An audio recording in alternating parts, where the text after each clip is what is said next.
Ouais, Nico, merci de prendre quelques minutes pour échanger avec moi sur ces enjeux sport et entreprise. Alors, j'imagine que tu es rodé à l'exercice. C'est fréquent de voir les entreprises demander conseil au monde du sport pour travailler sur les grands enjeux, notamment de leadership et de performance.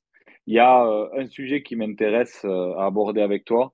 J'ai écouté une phrase d'Arsène Wenger il n'y a pas longtemps qui disait qu'avec le temps, il avait fait l'analyse des bons comportements et de ce qui faisaient les grands joueurs. Et c'est ceux qui ont une bonne dose on va dire, de motivation et d'endurance de la motivation. Alors, qu'est-ce que ça t'évoque, ça, en sachant que toi, tu as tout gagné? Comment on arrive à se remobiliser après avoir atteint un objectif très élevé comme une Coupe du Monde, des Jeux Olympiques? Qu'est-ce qui fait que tu as toujours cette envie-là après avoir tout gagné? Euh, c'est une très bonne question, la question de la motivation et comment on arrive à se remotiver. euh, Parce que c'est pour un sportif de haut niveau ce qui te permet de durer, de gagner, d'être constamment au plus haut niveau, de savoir se remettre en question après une victoire, après une défaite. Et je pense que chez nous, les sportifs de haut niveau, et surtout chez ceux qui réussissent à gagner énormément de titres, c'est quelque chose d'acquis qu'on a travaillé depuis qu'on est tout petit.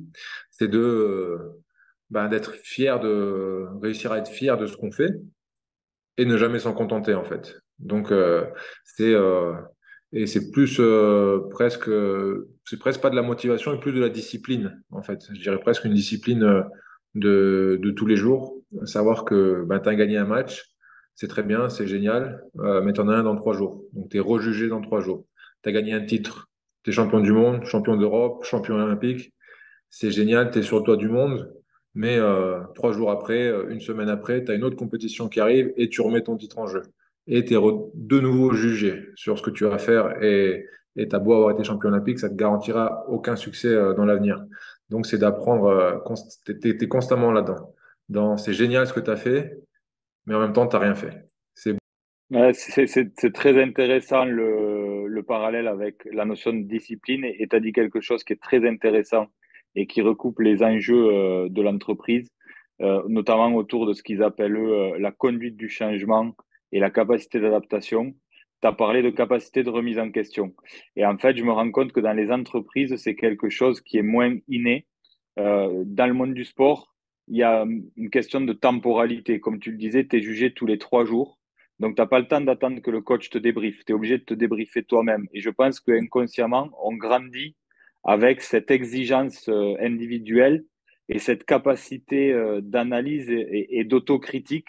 Mais est-ce que toi, ça a été naturel ou est-ce que tu as dû évoluer dans ta façon de te débriefer et dans cette nécessité de remise en question?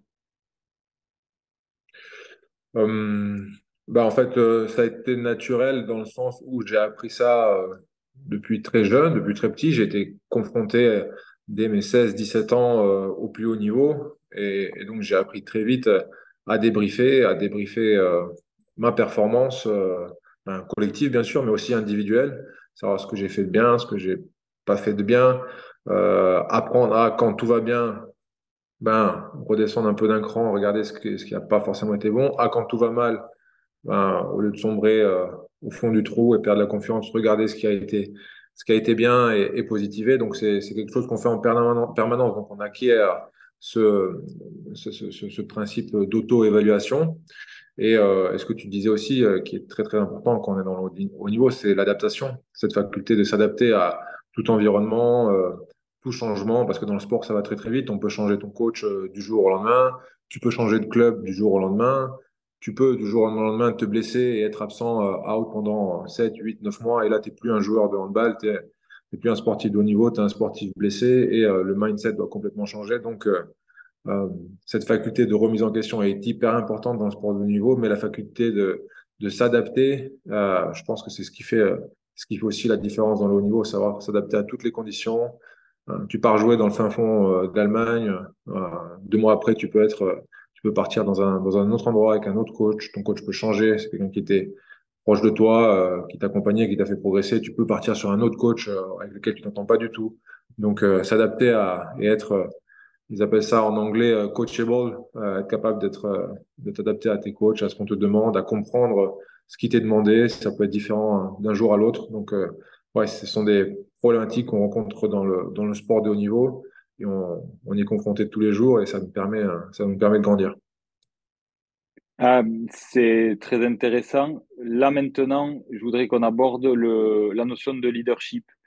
Ça m'intéresse, ce rôle de capitaine d'équipe, parce que le capitaine n'est pas hiérarchique avec ses coéquipiers.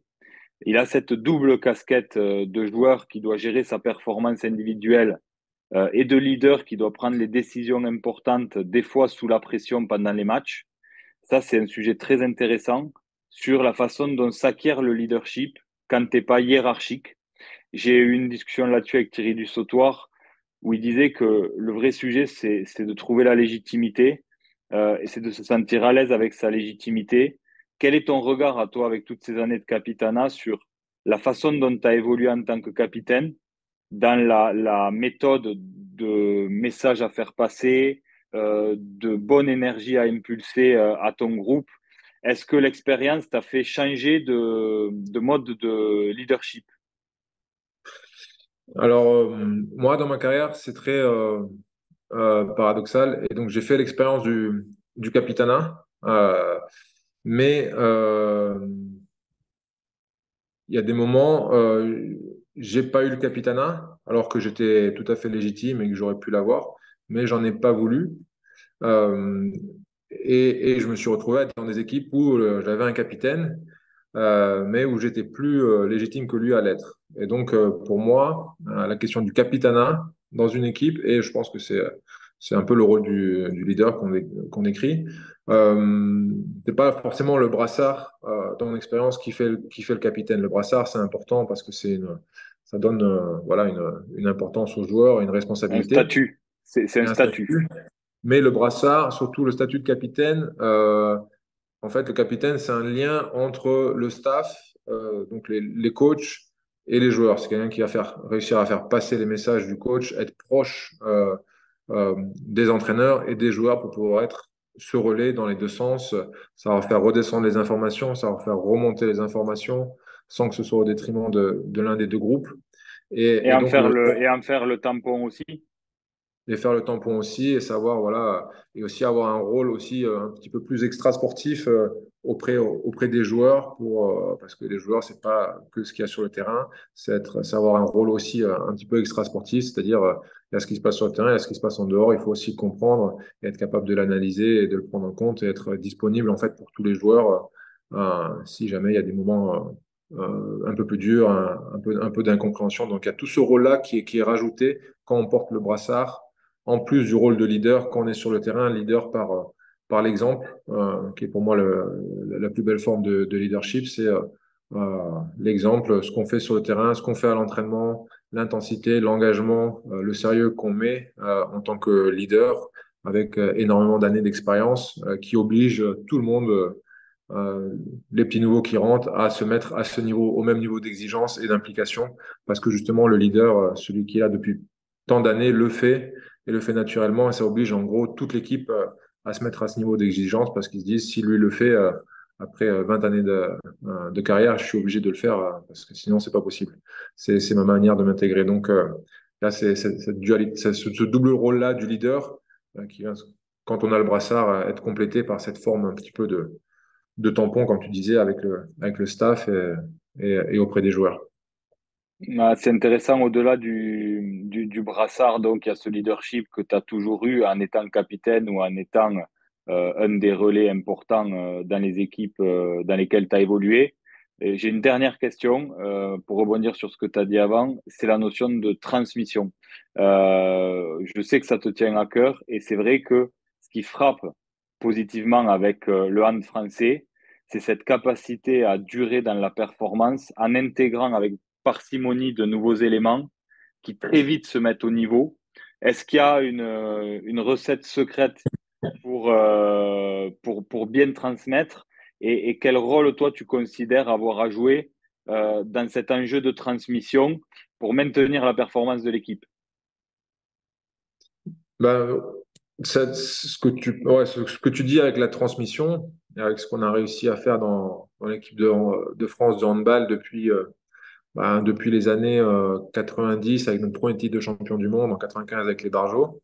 Et derrière, on a vu que ben, euh, cette victoire, enfin cette soif de victoire s'est transmise de génération en génération et s'est même bonifiée et, est devenue même plus grande. Et donc, on a réussi à transmettre cette mentalité de la gagne et avec à chaque génération à monter encore d'un cran au niveau de l'exigence, de la compétence, du professionnalisme et tout ça, ça s'est fait petit à petit et on en arrive à quasiment plus de 30 ans après à avoir une équipe qui est toujours performante, qui est toujours présente dans les demi-finales, finales, qui gagne des titres.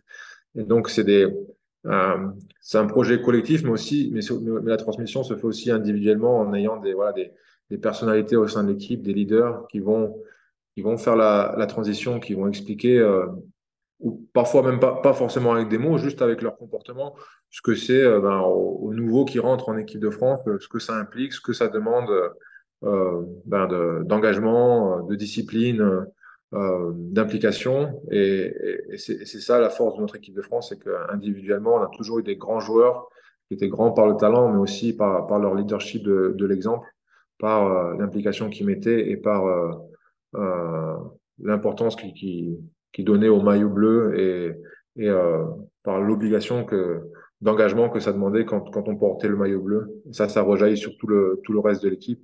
Et tout nouveau qui rentre en équipe de France sent un petit peu ce poids. Enfin, c'est pas un poids, mais tu revais la tunique de l'équipe de France, ça implique énormément de choses. Sinon, il faut mériter.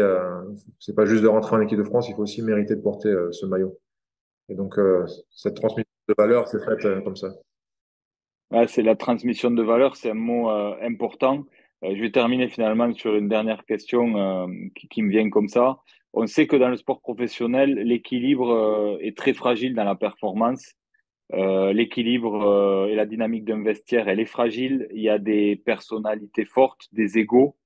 Et donc, tu as parlé dans la transmission juste avant de l'importance d'individualiser les messages, d'être à l'écoute. Euh, dans un vestiaire, comment ça se matérialise là, cette notion d'humain et ce souci de l'individualisation du message. Et toi, quand tu as été capitaine ou leader, comment tu l'as assumé? Voilà. Oui, ce que tu as dit, c'est très important, la gestion de l'ego et des égos, parce que bien évidemment que dans notre cas, un sport collectif, mais aussi dans le monde de l'entreprise, euh, on est un collectif, mais aussi on est des individualités à l'intérieur de tout ça, et chaque individualité a aussi un besoin de reconnaissance et une volonté de performer. Et donc la gestion de l'ego dans une équipe est primordiale. Savoir déjà faire comprendre à tout le monde que la victoire collective rejaillit sur toutes les individualités, que tout le monde, euh, si on gagne collectivement, on grandit aussi tous individuellement à travers ces victoires-là, et faire comprendre à tout le monde que c'est important d'avoir un ego, c'est important d'avoir, en tant que champion, un orgueil, mais il faut savoir les faire rouler tous ensemble. Et donc, c'est toujours, quand tu es capitaine, tu dois aussi gérer ça, savoir aller individuellement, parler à tous les joueurs. Quand on commence à sentir qu'il y a des égos qui sont un peu froissés, un peu frustrés, comprendre ça, le déceler et vite aller déminer un petit peu le terrain et le problème en allant discuter avec les parties concernées pour le bien toujours du collectif. Et donc c'est un sujet qui est très important dans le sport de haut niveau.